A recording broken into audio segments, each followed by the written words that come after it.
Il y a quelques années de cela, je travaillais dans une Pizza Hut en Caroline du Nord. Et c'est durant cette période que j'ai vécu plusieurs situations assez terrifiantes. La pire de mes expériences fut une semaine à peine après mon embauche. J'étais en train de parler avec mon gérant, Thomas, un grand gaillard de près de 6 pieds qui adorait le rock. Après une quinzaine de minutes à parler de tout et de rien, le sujet des fantômes et esprits est arrivé. Il m'a mentionné comment un soir il faisait la fermeture avec un autre employé. Ces derniers avaient entendu quelqu'un marcher dans le restaurant assez lourdement. Ce qui était étrange était que tout était fermé à cette heure. Ils se sont dirigés vers l'entrée mais personne n'était là, et la porte d'entrée était toujours fermée. Ils ont rationalisé que quelque chose avait probablement cogné à la fenêtre et que c'était ce qu'ils avaient entendu. Ils retournèrent donc ranger la paperasse de la journée. À peine avaient-ils commencé qu'ils entendirent simultanément un faible « Bonjour ». Ils retournèrent donc à l'avant de la boutique, mais toujours personne. D'un accord silencieux, ils décidèrent de se dépêcher à terminer la fermeture. Il ne leur restait qu'à fermer les lumières du bar à salade. Thomas alla rapidement les fermer, voulant finir. Mais quelque chose de bizarre se produisit. Quelques secondes après avoir fermé les lumières, elles se rallumèrent toutes seules. Il décida de laisser les lumières allumées et de quitter le plus rapidement possible. Mon patron était visiblement choqué par cette occurrence, mais rien d'anormal ne lui était arrivé depuis cette nuit-là. Pour mon histoire maintenant. Comme je venais de commencer il y a peu, je fus mis en charge de faire l'inventaire du congélateur. Travail assez simple mais épuisant. Au bout d'une heure, une seule boîte restante à placer, et j'avais terminé. Je pris la boîte et me dirigea vers le fond du congélateur. Et en déposant la boîte, j'entendis un bruit de métal sourd. En me retournant, je constatai que la porte du congélateur était fermée. Ce n'était pas la fin du monde. Je me disais que c'était probablement le vent. Je me suis dirigé lentement vers la porte et j'ai tenté de l'ouvrir. Mes efforts ne furent que très peu concluants. On aurait dit que quelqu'un ou quelque chose retenait la porte avec son corps. Le fait que j'étais légèrement claustrophobique n'aidait en rien à ma situation. Je commençais à hyperventiler. Et c'est à ce point que j'ai commencé à marteler la porte, tentant d'attirer quelqu'un.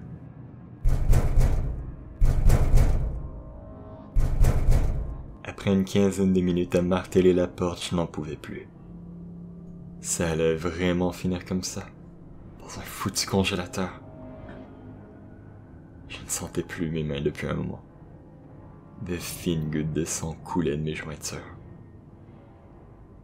Au moment où j'allais tomber dans les pommes, la porte s'ouvrit et un employé me regarda avec de grands yeux. Je lui ai expliqué ma situation et elle m'a assuré que personne ne tenait la porte. Même après toutes ces années, je n'ai toujours aucune idée de qui ou quoi bloquait cette foutue porte.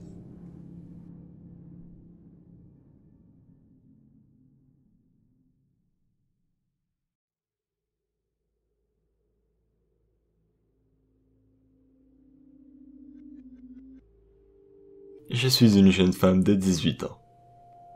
Au moment où cette histoire m'est arrivée, je venais d'avoir 17 ans. J'étais en train de flâner sur mon Instagram lorsque j'ai reçu une invitation par quelqu'un que je ne connaissais pas.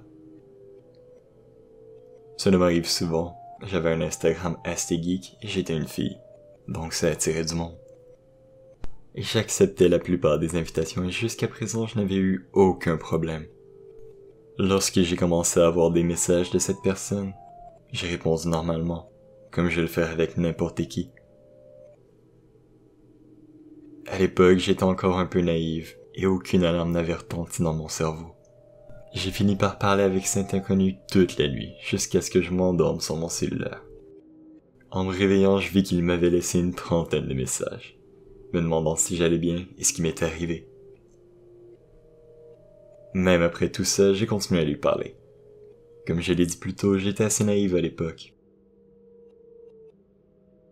Après quelques semaines à se contacter assez fréquemment, nous étions devenus proches.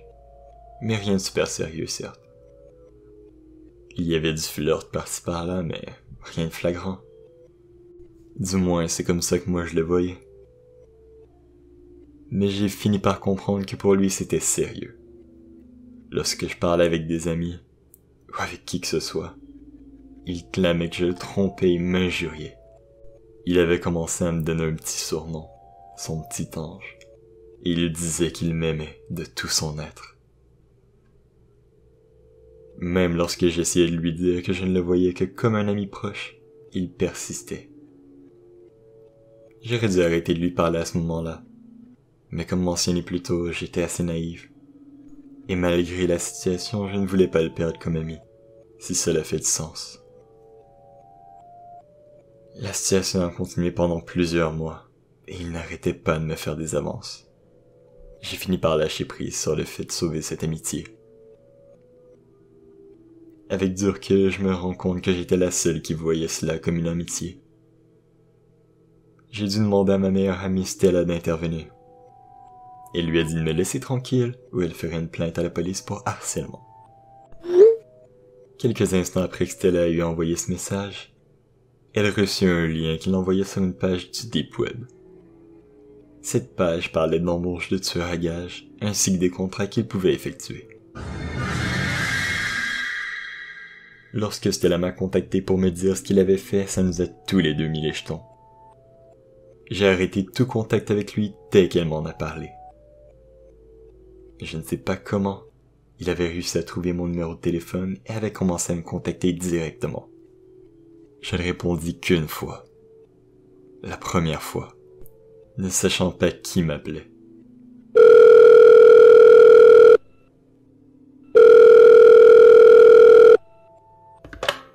« 5562 Will Street. » J'ai resté un moment bouche bée. C'était ma foutue adresse. J'ai fermé mon téléphone et j'ai directement contacté ma compagnie pour qu'ils changent mon numéro de téléphone. J'ai également décidé de déménager par sécurité. Depuis, je n'ai plus entendu parler de lui. J'espère sincèrement ne plus jamais avoir à entendre parler de ce détraqué.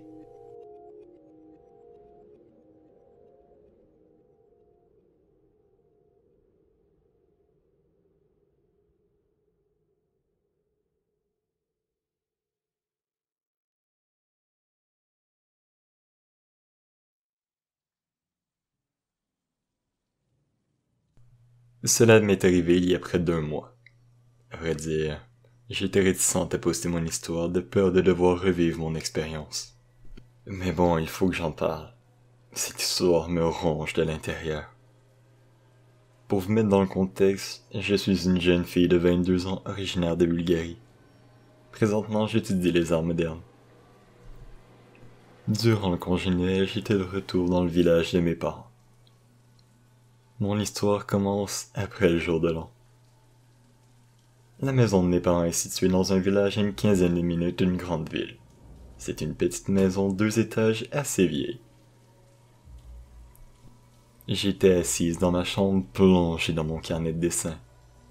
Pour me donner des idées, j'écoute quelquefois des histoires d'horreur en ligne. Il devait être près de 2 heures du matin et j'étais plongé dans une histoire particulièrement effrayante. Si seulement j'avais su que j'allais bientôt vivre ma propre histoire d'horreur. Cela a commencé tout simple, avec une notification sur Snapchat. Une personne du nom de Lapi789 venait de m'ajouter comme ami. Je voudrais mentionner pourquoi je trouvais cela bizarre. Je n'utilisais plus Snapchat depuis plusieurs mois. L'application traînait sur mon cellulaire sans raison apparente. Aucun de mes amis ne l'utilisait de toute façon. La plupart avaient tous transitionné sur Instagram. Et j'avais éventuellement fait la transition. De ce fait, j'avais très peu de contacts actifs sur Snapchat. Et ce Lapi789 n'était certes pas l'un d'eux. J'avais également l'option découverte inactive sur mon application. Donc seules des personnes connaissant mon nom de compte pouvaient me trouver. Ma localisation était également privée et mon nom de compte n'était pas visible sur mes autres réseaux sociaux. Par pure curiosité, j'ai décidé d'accepter l'invitation de ce Lapi, pour voir si je le reconnaissais. Son compte n'avait aucune photo, seulement son score de profil qui était de 7. J'ai mis mon téléphone sur mon bureau et reporté mon attention sur la vidéo que j'écoutais. Je me préparais à retourner à mes dessins lorsque j'ai reçu une notification d'un nouveau snap sur mon téléphone. C'était une photo d'un lama de gazon pris avec une lampe de poche. J'étais assez confuse par cette photo. J'ai envoyé un message à l'expéditeur lui demandant qui c'était et si je le connaissais. Lapi avait reçu mon message et l'avait lu, mais il ne répondit pas à ma question. C'est à ce moment que j'ai commencé à vérifier auprès de mes amis si c'était l'un d'eux ou s'il avait donné mon numéro à quelqu'un d'autre. Personne n'était au courant. J'ai reçu une nouvelle notification sur mon cellulaire. Une nouvelle photo. Cette fois-ci, c'était une brique rouge. Je commençais à être quelque peu impatiente et confuse, et j'ai demandé à la personne si on se connaissait. Encore une fois, seul le silence me répondit. Quelques instants plus tard, j'ai reçu un nouveau snap. J'ai tenté de le prendre en photo pour le montrer à mon copain, mais je ne fus pas assez rapide.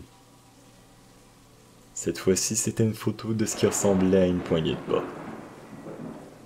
Je suis allé rejouer le snap pour avoir une meilleure vue de l'image, et c'est à ce moment que j'ai réalisé quelque chose. Bordel! Cette poignée était la même que celle de mon gazebo. J'étais lentement en train de réaliser que quelqu'un m'envoyait des photos de ma cour arrière. Ma cour arrière est pourtant assez difficile d'accès avec notre clôture de 7 pieds. Ou du moins, c'était ce que je croyais. Je me suis lentement levé et me suis dirigé vers l'interrupteur de ma lampe pour plonger ma chambre dans l'obscurité. Une fois que c'était fait, j'ai tenté de regarder à l'extérieur par ma fenêtre. Mais l'opacité de la noirceur ont rendu mes efforts vains. Un autre snap fit son apparition sur mon cellulaire. Cette fois, j'étais prête. Mon cœur chavira tout de même lorsque je vis cette photo. C'était une sculpture dans notre cour. Cette fois-ci, pas de doute. Cette sculpture était une pièce unique que ma mère avait commandée quelques années plus tôt. Je me suis dirigé hors de ma chambre, ne sachant que faire. Pour une raison que je ne sais expliquer, je n'ai pas pensé réveiller mes parents. Et j'ai plutôt décidé d'essayer d'investiguer ma cour arrière seul. À ce jour, je ne sais pas pourquoi j'ai agi comme je l'ai fait. L'adrénaline peut-être. Je me suis dirigé vers la porte coulissante qui donnait sur la cour arrière. Et après quelques secondes, j'ai réussi à l'ouvrir sans faire trop de bruit. Au même moment, j'ai reçu une nouvelle notification. Bordel! Cette fois-ci, c'était une photo de ma mère qui dormait dans le salon. La photo était prise au travers des rideaux. Ce putain de dégénéré venait de prendre une photo de ma mère alors qu'elle dormait. Malgré mon état de choc, j'ai tout de même pensé à prendre une photo du snap qu'il venait de m'envoyer. Mais après ça, j'ai perdu le contrôle. Et je me suis mis à crier avec une force que je ne me savais pas capable.